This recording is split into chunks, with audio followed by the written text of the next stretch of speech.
Alger.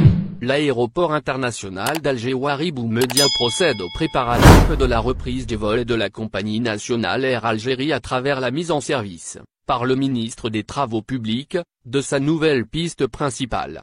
Vraisemblablement, l'aéroport d'Alger se tient prêt à accueillir la reprise des vols du transporteur public Air Algérie par notamment le biais de l'inauguration, par Farouk Chiali, de la nouvelle piste principale.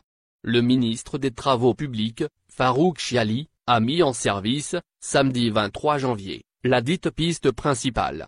Le membre du gouvernement a en effet donné le coup d'envoi à l'exploitation de la nouvelle réalisation qui vient renforcer les infrastructures liées au transport aérien en Algérie.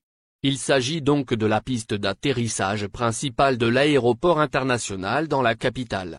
C'est ce que rapporte le quotidien arabophone Echorouk dans son édition d'aujourd'hui. L'aéroport de Ouari Boumediene à Alger voit ainsi sa capacité d'accueil consolidée. La même source médiatique précise combien mesure l'ouvrage. La longueur de la nouvelle piste principale est donc de plus de 3500 m.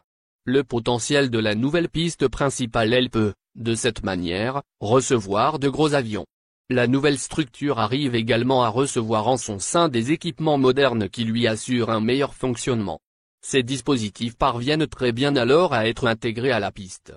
Cela afin de fonctionner en toutes circonstances. Mais aussi, peu importe les conditions météorologiques. Le retour des vols de la compagnie Air Algérie se fera alors de façon plus optimisée que dans le passé, expliquent des observateurs. L'ouvrage inauguré représente un atout de plus.